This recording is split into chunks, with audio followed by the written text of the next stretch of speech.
Welcome to Daytona, home of the Daytona International Speedway and where the AMA kicks off round one of the AMA Pro National Guard Superbike Series. In just over a month, the streets will be overwhelmed by the famous Daytona Bike Week, a festival of bike culture and racing. They flock to the beach every March, but rather than beachcombing, the riders and teams go in search of the ultimate glory of winning Daytona, and the fans come in their droves to be part of it. But it's no beach party at day one of the Dunlop tyre test for the AMA 2011 season. Instead, the teams come from all corners of the country to hang out in their garages, talk on their cell phones, and of course the proverbial high-speed board game. But there's plenty of fettling to be done by some of the teams who need the rain time to prepare their bikes, while some riders get up close and personal with their new partner for the season ahead.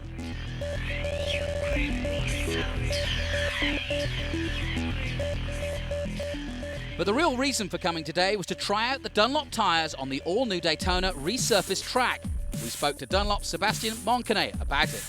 The racetrack is one of the most demanding racetracks in the world for any tyre. And it's also a good venue for us to test our product and develop our product as well. So it's a good place for us, you know. The track was recently paved for just the second time in its history. And back in December, 5 teams were invited for initial feedback. Luckily, I was one of the few people to come here in December and ride as soon as the track was finished. So it's super smooth.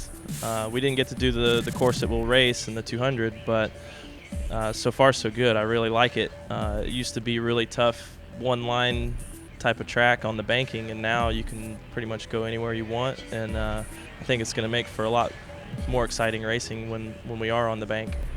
It's different, you know, really the banking's the only big thing different, the chicane and the banking for us.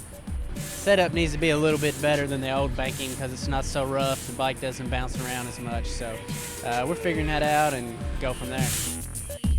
Pretty happy with the new surface, there's no bumps or anything, it's nice.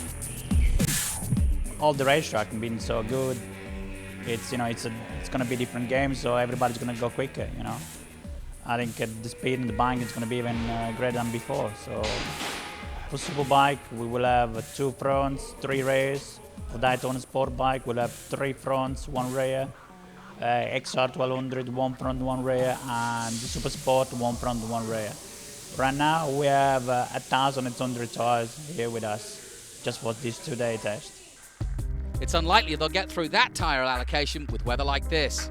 Although day 2 of the test started out damp and foggy, the teams optimistically set out for the hot pit, hoping that the sun would come through and dry up the course. The sessions were modified to optimise the riders' time on the track, while the window for decent conditions became smaller and smaller. The track finally began to dry out, and it was noon on day 2 that the teams finally got to lay down some new rubber from Dunlop. A great deal of excitement surrounds the return of Roger Lee Hayden to home soil, riding this year for the National Guard Jordan Suzuki squad. Alongside in the Jordan Suzuki squad, superstar and former champion Ben Bostrom. Neither has ever thrown his leg over the GSXR 1000. The first rider out on track was the 2010 AMA Superbike champion Josh Hayes on the Graves Yamaha. We asked the champion what his thoughts were on the new surface and would it result in lower lap times. I think most of us think it should be a faster track because grip level seems to be quite a bit better going around the banking, but I guess time will tell. We'll have to wait and see how the races go.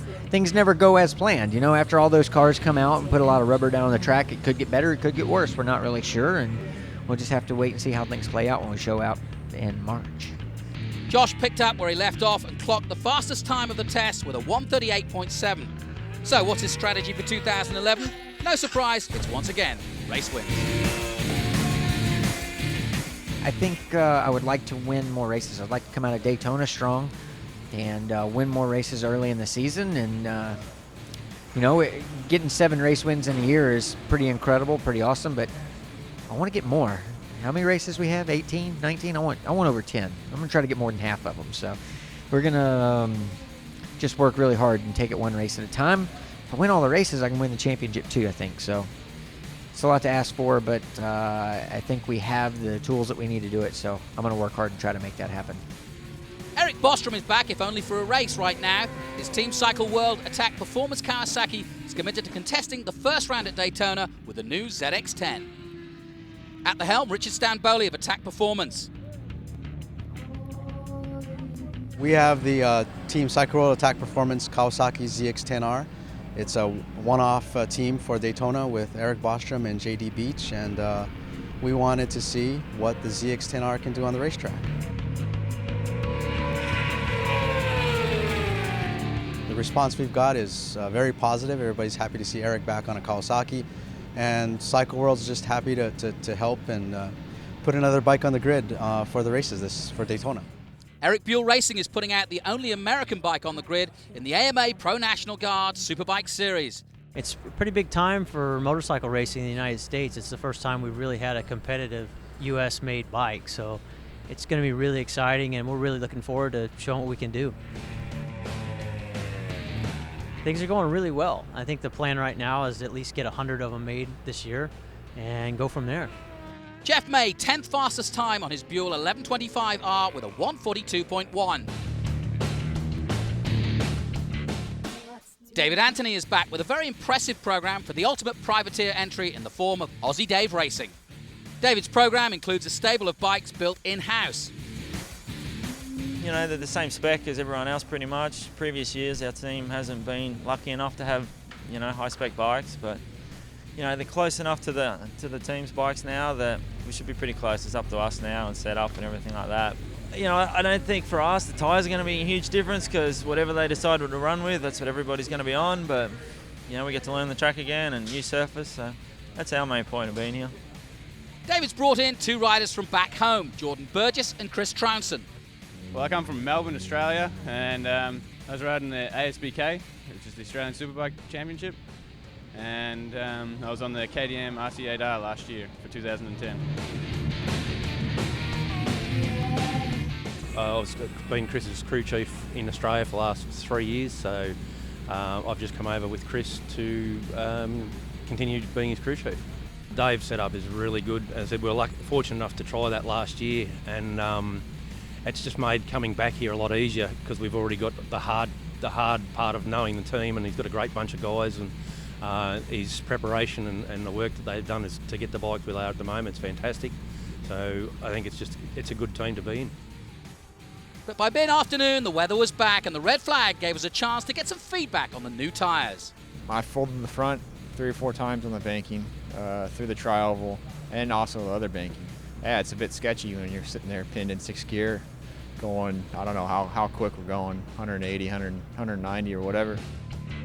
It's a little bit tricky coming around there. Front wants to push a little bit on you, so... The rain soon gave away to sun, and the bikes once again took to the track. The real testing begins after this session. We have some new parts to try that I'm the guinea pig for, and this little rain shower is kind of putting a hiccup in that. 2010 Daytona Sportbike champion Martin Cardenas moved up to the Superbike class for 2011. Martin rode the Superbike class in 2007 before getting picked up by M4 Suzuki. He continued to ride the 600s for 3 whole seasons, delivering a championship to the team before graduating to Superbikes. And we were there for Martin's first impressions of the M4 GSXR 1000.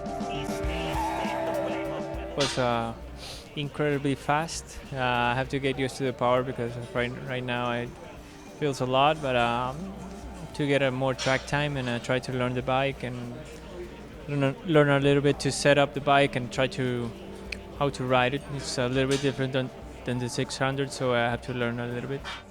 Martin was 8th fastest, posting a time of 140.9. And we asked the reigning Superbike champ about the reigning Daytona Sportbike champs entering the Superbike class.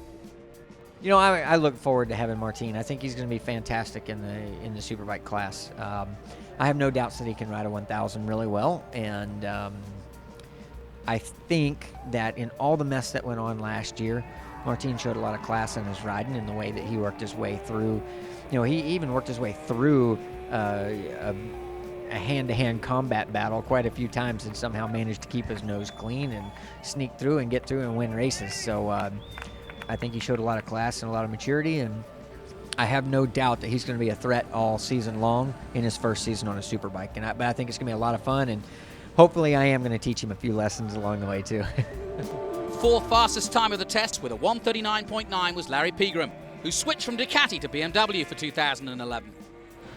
Just struggling right now, trying to get everything developed, you know, starting from zero. But we did all right. I think we were like 4th quickest for the test overall. I think Josh and Tommy and Blake were faster than us, but we're faster than everybody else. So we're close. We're within a second, so not bad for where the bike is right now. It's just a brand new bike, you know. There's no big problems. It's just all the little stuff, getting the electronics working, getting the motor faster, getting the suspension set up, everything. So 3rd quickest, Blake Young, 1:39.4. But he was less than thrilled with the progress made. The test today was lots of rain, pretty wet, but we ended up getting out there for about 24 laps and got to check a few things, make sure the handle grips are in the right position and the levers are in the right position, and that's pretty much all we learned today. The riders quite literally rode into the sunset at Daytona International Speedway to end day 2.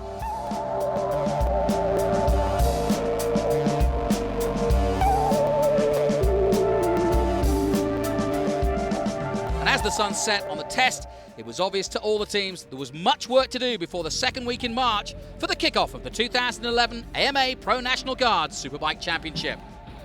If you can't make it to Daytona for the races in March, be sure to tune in to Speed for all the race action for the kickoff of the AMA race season at the Daytona 200.